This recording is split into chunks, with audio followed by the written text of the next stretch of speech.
اعلیٰ حضرت نے ترجمہ کیا نکاح کرو ان عورتوں سے جو تمہیں خوش آئیں، مینس جو اچھی لگیں.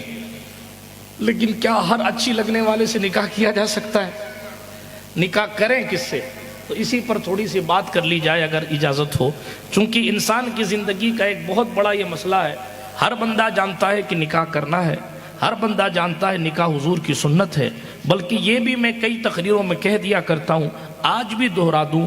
یہ علماء کرام سے آپ پوچھئے گا، یہ علماء کرام کا فتویٰ ہے، مفتیان کرام کا فتویٰ ہے، فقہائے کرام کا فتویٰ ہے کہ اگر گناہ، سنیے نوجوان حضرات غور سے سنیے، اگر گناہ کرنے کا یقین ہو، اگر یہ یقین ہو کہ گناہ ہو جائے گا، پھر سے سنیے، اگر یہ یقین ہو کہ گناہ ہو جائے گا تو پھر نکاح کرنا فرض ہے، پھر نکاح کرنا فرض ہے. اور اگر غالب گمان ہو کہ نکاح کے گناہ ہو جائے گا تو پھر جو ہے وہ نکاح کرنا آپ کے لیے واجب ہے. اور اگر آپ کی تصورات پاکیزہ ہیں اور آپ کو گناہ کا کوئی خدشہ اور خطرہ نہیں ہے تو بہرحال نکاح کرنا حضور رحمت للعالمین کی سنت ہے. بات سمجھ آئی؟ اس لیے جناب والا نکاح ہر آن ہر لمحہ سنت نہیں ہوتا، بلکہ کبھی کبھی ایسا بھی ہوتا ہے، یہ سنت تو ہوتا ہی ہے، ساتھ میں بندے پر فرض بھی ہو جاتا ہے. کبھی کبھی کنڈیشن ایسی بھی ہوتی ہے کہ نکاح سنت تو رہتا ہی، سنت کہتے ہیں اپنے سرکار کے طریقے کو جب ادا کریں گے تب سنت ہے، لیکن کنڈیشن کے حساب سے، حالات اور ماحول کے حساب سے، زندگی کی شاہراہ کے حساب سے کبھی کبھی کیفیت ایسی بھی ہوتی ہے کہ مصطفیٰ جان رحمت علیہ السلام کی شریعت کے مطابق نکاح کرنا فرض ہو جاتا ہے. کہ مصطفیٰ جان رحمت علیہ السلام کی شریعت مطہرہ کے مطابق کبھی کبھی ایسا ہوتا ہے کہ سنت ہونے کے باوجود بھی فیصل صاحب نکاح واجب ہو جاتا ہے، سنت ہونے کے باوجود بھی نکاح فرض ہو جاتا ہے. سنت تو بہرحال سنت رہتی ہے. سنت کہتے ہیں سرکار کے طریقے کو جو حضور علیہ السلام نے کر دیا، جو حضور کے خواص، جو حضور کا خاصہ نہیں ہے. جیسے کوئی کہے کہ صاحب چاند کے ٹکڑے کرنا بھی سنت ہے، تو یہ سنت نہیں ہے. ہاں حضور کا طریقہ تو ہے لیکن یہ حضور کے خاصے میں ہے، اس پر ہمارا اور آپ کا عمل نہیں ہو سکتا. بہرحال آگے بڑھتے تیزی کے ساتھ، تو کبھی کبھی ایسا ہوتا ہے کہ اگر زندگی میں جوان کی یہ کنڈیشن آ جائے کہ اس کو یقین ہو کہ مجھ سے گناہ ہو جائے گا، میرا منہ کالا ہو جائے گا، میری روح پر دھپا لگ جائے گا، تو ایسی کنڈیشن میں نکاح کرنا فرض ہے.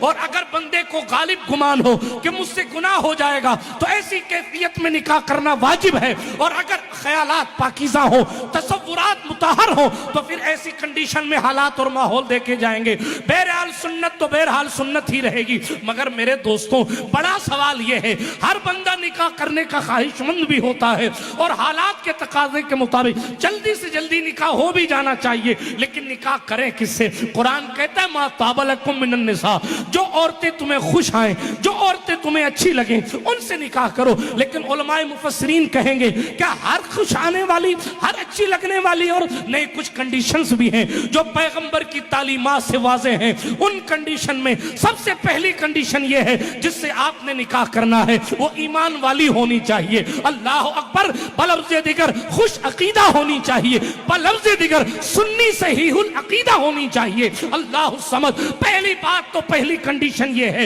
ایمان والی سے نکاح ہوگا. اور پھر دوسری بات یہ، پیغمبر امن صلی اللہ علیہ وسلم نے ہمیں اور آپ کو جو رشتہ طے کرنے کے طریقے بتائے، یہ افسوس ہے کہ ہمیں حضور کے طریقے کے مطابق اب رشتے طے کرنے نہیں آتے. اب اگر جناب اپنے بیٹے کو نوکری والا دیکھتے ہیں تو پھر چاہتے یہ ہیں کسی مالدار گھرانے میں شادی ہو، ایسے چمچماتی ہوئی کار ان کے گھر کے سامنے کھڑی ہو کہ ہم بارات لے کے پہنچے تو ویلکم دیکھ کر لوگ کہیں کہ یار شادی بڑی اچھی جگہ کی. ویلکم تو آدھے گھنٹے کا ہوتا ہے بھائی صاحب، بعد میں سب کم ہی کم ہوتا ہے. اس لیے ویلکم کے چکر میں اپنی عزت کم مت کر لینا. ویلکم تو تھوڑی دیر کا ہوتا ہے، وہ 1 گھنٹے کا دکھاوا، اور پھر دولہے کے لیے ساری زندگی کی بے سکونی. الامان والحفیظ.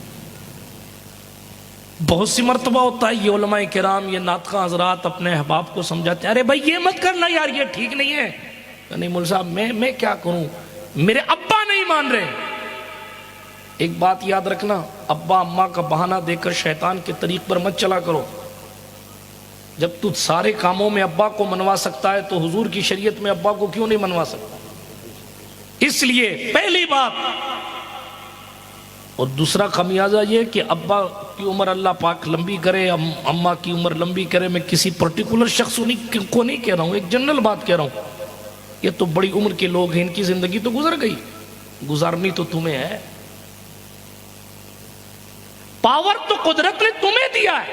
اور یہاں ٹھہر کر ایک بات اور عرض کرتا چلوں، کھل کے بول دیا کرتا ہوں کبھی کبھی، اپنے معاشرے کا حال ماحول دیکھ کر میں بزرگوں سے کہوں گا، حالانکہ میری عمر چھوٹی ہے لیکن یہ بات بڑی ہے، جب آپ کے گھر کا بچہ یا بچی کسی سنی صحیح العقیدہ کی طرف اشارہ کرے کہ اس سے نکاح کر دو، خدا کے واسطے کر دیا کرو. کئی رشتے ہمارے پاس، کئی لوگ ایسے آتے ہیں کہ نانا جی نہیں مان رہے ہیں، دادا جی ٹھکرائی دکھا رہے ہیں، یہ چیز یہ ٹھیک بوڑھ حضرت ہم کیا کریں، بھاگ جائیں. جب آپ نے ایسی تربیت نہیں کی کہ بیٹا بایزید بستامی کی فکر لے کر اٹھے، تو کم سے کم اتنا فیصلہ کر لو کہ اگر آپ کا حال، آپ کی عزت بگڑتی ہوئی دکھ رہی ہو تو آپ اس کو اپنے جملے کو واپس لینا آر مت سمجھو. بڑی بے عزتی سے بچنے کے لیے اپنے جملے کو پیچھے لے لو، وگرنہ دو راہ، یا تو جوان بیٹا یا بیٹی گھر چھوڑ کر بھاگ جاتے ہیں اور پورے خاندان میں بے عزتی کا سامان ہوتا ہے، ایک، یا بحالت مجبوری دونوں ایک دوسرے کو قبول کرنے کو تیار ہوتے ہیں اور ساری زندگی ایک دوسرے کو قبول نہیں کر پاتے اور زندگی کی خوشیوں سے محروم ہوتے ہیں. میں آپ سے سوال کرتا ہوں، جب پیدا کرنے والے نے کہا فَانْكِحُوا مَا طَابَ لَكُمْ، جو تمہیں خوش آئے ان سے نکاح کرو، تو ابا جی اور دادا جی اور پر دادا جی اور لکڑ دادا جی اچھی لگنے والوں سے نکاح کرنے سے کیوں روکتے ہیں؟ یہ الگ بات ہے کہ میں اس طرح کہہ کر بے حیائی کو بڑھاوا نہیں دے رہا. شریف تو وہی لوگ ہوتے ہیں جو نگاہیں جھکا کر کہتے ہیں جو ماں فیصلہ کرے گی، جو باپ فیصلہ کرے گا، اسی فیصلے پر ہم راضی ہیں. مگر میں بے عزتی سے بچانے کی بات کر رہا ہوں، میں ماحول کو دیکھ کر ان کنٹرول نسلوں کی بات کر رہا ہوں، حالات کو دیکھ کر جوانوں کے جذبات کی بات کر رہا ہوں. الامان والحفیظ. دوستو، قرآن نے کہا جو اچھی لگیں، خوش آئیں، ان سے نکاح کرنے کی اجازت قدرت نے دی، بشرط میں نے عرض کر دیا پہلی شرط یہ ہے کہ وہ مسلمان ہو. پھر سرکار سے پوچھا کہ حضور صلی اللہ علیہ وسلم کس طرح کی عورتوں سے شادی کی جائے؟ بڑا مسئلہ یہ. حیرت یہ ہے، موبائل خریدنے جاتا ہے نا میرا جوان تو 7 دوستوں سے پوچھتا ہے 15 کیسا ہے، 14 کیسا ہے اور 16 کیسا ہے، ذرا بتانا لوں کہ نہیں لوں، کون سا والا زیادہ گرم ہوتا ہے، کون سا والا کم گرم ہوتا ہے، کون سا والا کتنے میں پڑے گا، کون سا والا کتنے میں پڑے گا. اور فیس بک پہ رشتے خود طے کر لیتا ہے. لاکھ روپے کی چیز لینے کے لیے 10 لوگوں سے مشورہ. یہی حال ہماری بہنوں کا ہے. 2000 کا سوٹ لینے کے لیے 4 سہیلیوں سے مشورہ ہے. لیکن اپنا جیون ساتھی خود سے ہی طے کر کے فیصلے سنا رہی ہیں. نتیجہ نگاہوں کے سامنے ہے.